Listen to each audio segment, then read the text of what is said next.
धर्मांधतेचा भुसा एकदा डोक्यात भरला की माणूस कितीही शिकलेला असला तरी त्यातून बाहेर पडणं कठीण असतं।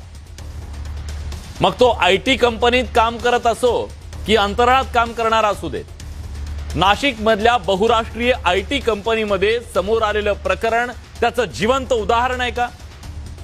या घटनेने संपूर्ण महाराष्ट्र आज हादरून गेलाय। एक नाही, दोन नाही, तीन नाही, 7 तरुणी आता पुढे आल्या आणि त्यांनी सांगितलं आपलं कशा प्रकारे शोषण झालं। त्यांच्या तक्रारीच्या नुसार त्या काम करत असलेल्या आयटी कंपनीत एका संघटित आणि धर्मांध टोळी होती। नोकरीचं आमिष दाखवायची, मुलींना जाळ्यात ओढायची, प्रेमाचं नाटक करायची आणि त्यानंतर ब्लॅकमेल करून शारीरिक अत्याचार करायची आणि शेवटी धर्मांतरासाठी दबाव टाकायची, ही या टोळीची कार्यपद्धती होती असं या तरुणीने आपल्या तक्रारीत म्हटलंय।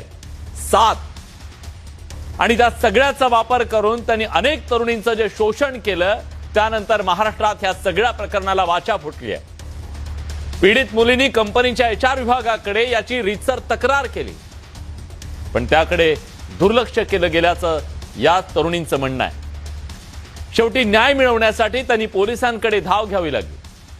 आतापर्यंत या प्रकरणात 9 एफआयआर दाखल करण्यात आलेले आहेत आणि 6 आरोपींना अटक करण्यात आली आहे। शिवाय तपासाच्यासाठी विशेष पथक एसआयटी स्थापन करण्यात आली आहे। या प्रकरणाला काही जण कॉर्पोरेट जिहाद म्हणतात, पण हा जिहाद असू शकत नाही, कारण जिहाद म्हणजे स्वतःच्या वाईट प्रवृत्तीशी लढा देणं, आत्मिक आणि नैतिक उन्नतीसाठी केलेला संघर्ष म्हणजे जिहाद।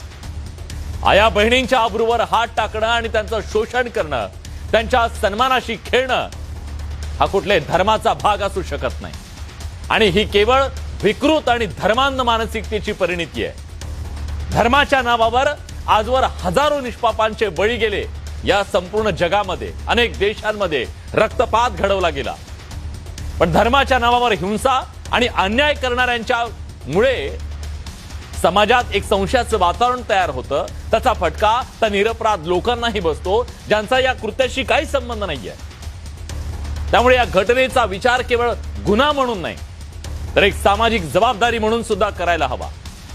नोकरीच्या शोधात असलेल्या गरीब तरुणींना आमिष दाखवून आपल्या जाळ्यात ओढायचं, त्याचा गैरफायदा घ्यायचा, त्यांना मानसिक आणि शारीरिक दृष्ट्या छळायचं आणि धर्मांतरासाठी भाग पाडायचं, हे अत्यंत लांछनास्पद, लाजिरवाणी आणि संतापजनक बाब आहे। ही कीड आहे, कीड या समाजातली, आणि ही वेळीच संपवली पाहिजे। पेस्ट कंट्रोल झालं पाहिजे। कायद्यानं कठोर कारवाई करून अशा गुन्हेगारांना धडा शिकवला पाहिजे। या प्रकरणात केवळ आरोपीच नाही, एचआर विभागावर, संबंधित अधिकाऱ्यांवर सुद्धा कारवाई होणं गरजेचं आहे। समाजाच्या समोर स्पष्ट संदेश जायला हवा की जबरदस्ती, आमिष आणि ब्लॅकमेल करून धर्मांतराचा कुठलाही प्रयत्न खपवून घेतला जाणार नाही। धार्मिक नेत्यांनीही पुढे येऊन आज समाजात जागरूकता निर्माण करणं गरजेचं आहे आणि डोक्यात जे भुसे गेलेत ना, ते भुसे बाहेर काढले पाहिजेत आणि तरुणांनी सुद्धा अशा फसव्या जाळ्यापासून सावध राहायला हवं, सजग राहायला हवं। कायद्याचा धाक, तिन्हीच्या आधारे विकृत प्रवृत्तीचा बंदोबस्त होऊ शकतो, हे आपण सगळ्यांनी लक्षात घेणं गरजेचं आहे। पण